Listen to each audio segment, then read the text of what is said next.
បាទសូមជម្រាបសួរនិងសួស្តីបងប្អូនដែលនិយមចូលចិត្តលេងបាក់សីកីឡានិងការចិញ្ចឹមសត្វទាំងអស់គ្នាបាទហើយនៅក្នុងវីដេអូនេះគឺអត់មានអ្វីប្លែកទេគឺខ្ញុំថតមុនចាស់ដែលដូររោមខ្ញុំមកលេងវាឲ្យវាស៊ីស្មៅព្រោះអីខ្ញុំរវល់ធ្វើការខ្ញុំចូលធ្វើការវិញព្រឹកចឹងអត់មានពេលមើលថែវាទេអញ្ចឹងមានតែក្រុងវាទុកចោលឲ្យស៊ីចំណីធម្មតាហើយក៏ឆ្លៀតពេលលេងមួយចាស់ជាងគេហ្នឹងឲ្យវាដើរស៊ីស្មៅធម្មជាតិបន្តិច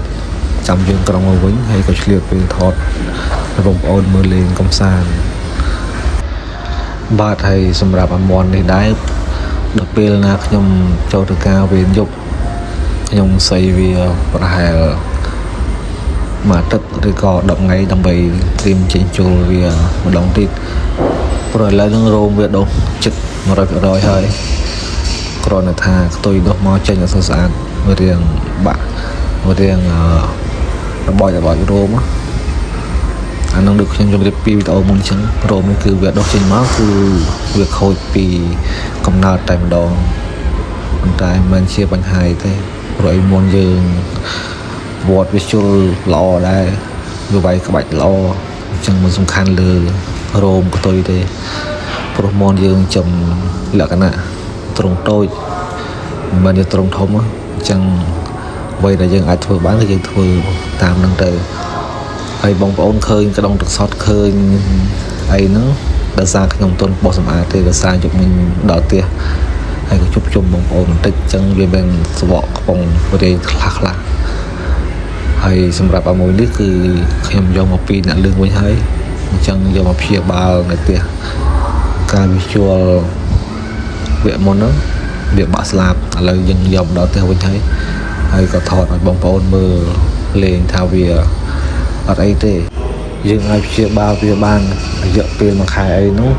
ស្លាប់វាអាចជាវិញបានហើយអញ្ចឹងមុននេះបងប្អូនឃើញដោយស្លាស់ជាងមុនហ្នឹងដោយសារយើងជួលចាញ់អស់មួយហើយយើងលក់ចេញអស់ពីរអញ្ចឹងរៀងស្លាស់បន្តិចមិនតមានមុនណាថ្មីដែលនាំចូលទេមានតែមុនចាស់ដែលវាថតមកពីមុនហ្នឹងយកថតចែកជូនបងប្អូនមើលលេងកំសាន្តដើម្បីកុំឲ្យភ្លេចមុខភ្លេចមាត់ភ្លេចសម្លេងអញ្ចឹង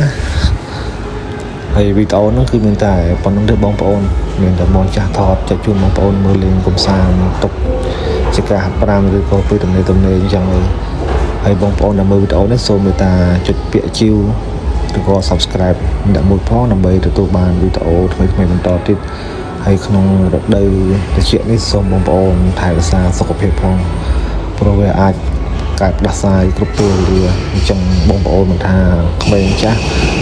កូនតូចកូនធំសូមថែរក្សាសុខភាពទាំងអស់គ្នាផងហើយក៏សូមអរគុណបងប្អូនទាំងអស់គ្នាដែលតាមដានវីដេអូនេះរហូតដល់ចប់